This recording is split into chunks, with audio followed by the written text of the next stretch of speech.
நம்ம தெரி படத்தை ரீரிலீஸ் பண்ணுறேன்னு சொன்னாங்க. அந்த படத்தை வந்து தள்ளி வச்சிட்டாங்க. அதுக்கு என்ன காரணம்னா, வீக்லி வந்து நிறைய புது படம்லாம் இறங்கும் சரிங்களா. அப்படி இறங்கும் போது உங்கள் படம் தெரி படத்தை ரீரிலீஸ் பண்ணால் எங்களோட புது படம் வந்து கலெக்ஷன் வராது அப்படின்னு சொல்லிட்டு ரெக்வஸ்ட் பண்ணி கேட்டிருக்காங்க சரிங்களா. தெரி ப்ரொடியூசர்கிட்ட, தெரி படம் ப்ரொடியூசர்கிட்ட. அதனால தான் அவர் வந்து தள்ளி போடுறாரு டேட்டை. வேற எதுவுமே கிடையாது, தெரிஞ்சுக்கோங்க சரிங்களா. அதே மாதிரி ஜனநாயகனுக்கு வந்து இந்த மாதிரி வந்து ஓடிடியில் ரிலீஸ் ஆக ஹைலி சான்ஸ் இருக்குது. நான் ஏன் சொல்கிறேன்னா, ஜனநாயகன் படத்துக்கு இப்போ வந்து இன்னொரு பிரச்சனை என்னன்னா, அமேசான் பிரைம்ல இருந்து பிரச்சனை வந்துருச்சு. ஏன்னா வந்து படம் வந்து ஜனவரி 9 ரிலீஸ்னா 20-25 நாளுக்கு அப்புறம் வந்து அமேசான் பிரைம்ல வந்து ரிலீஸ் பண்றதுக்கு அவங்க ஒரு பேமெண்ட் கொடுத்துருப்பாங்க. இது எல்லா படத்துக்குமே நடக்கிறது தான். அமேசான் பிரைம்ல ஒரு படம் ரிலீஸ் ஆகுதா, 20 நாளுக்கு அப்புறம் நாங்கள் வந்து பிரைம்ல வந்து போடுவோம் அப்படின்னு சொல்லி ஒரு பேமெண்ட் வந்து கொடுப்பாங்க. இப்போ வந்து அவங்களும் வந்து கேஸ் போட வாய்ப்பு இருக்கு. கேஸ்னா ஜனநாயகன் டீம் மேல, கேவிஎன் ப்ரொடக்ஷன் டீம் மேல அவங்க ஒரு கேஸ் போட வாய்ப்பு இருக்கு. இப்படிலாம் பார்க்கும்போது அடுத்த டைம் தீர்ப்பும் நமக்கு வந்து சரியா வரலைன்னா படத்தை வந்து ஓடிடியில் ரிலீஸ் பண்ணால் ஹைலி சான்ஸ் இருக்கு சரிங்களா. இப்போ வந்து இந்த படத்துல விஜயனை வந்து சேலரி வாங்கிட்டாங்க அப்படிதான் வந்து எல்லாருமே சொல்றாங்க. 200 கோடி வந்து விஜயனை வாங்கிட்டாங்க, சம்பளம் வாங்கிட்டாங்க. அந்த படம் ரிலீஸ் ஆனாலும் சரி, ரிலீஸ் ஆகாம போனாலும் விஜயனுக்கு பெரிய லாஸ் கிடையாது. அதனாலதான் வந்து அண்ணன் வந்து குரல் கொடுக்க மாட்டேங்காங்க. படம் ஏன் ரிலீஸ் பண்ணல, சென்சாரை எதிர்த்து பேச மாட்டேங்காங்க சரிங்களா, டெல்லியை எதிர்த்து பேச மாட்டேங்காங்க, அப்படி இப்படி நிறைய விமர்சனம் வந்து அண்ணன் மேல வச்சுட்டு இருக்காங்க.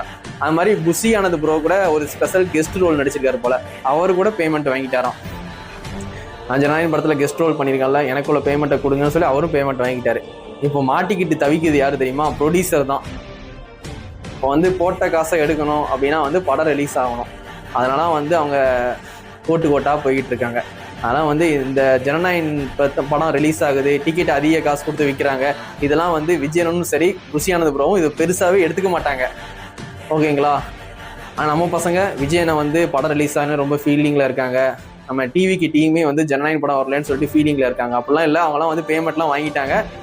இப்போ வந்து ரொம்ப ஃபீலிங்காக இருக்கிறது ப்ரொடியூசர் தான். ரொம்ப ஃபீலிங்காக இருக்காங்க. இதான் வந்து ரியாலிட்டியை கொஞ்சம் புரிஞ்சுட்டு பேசுங்க சரிங்களா.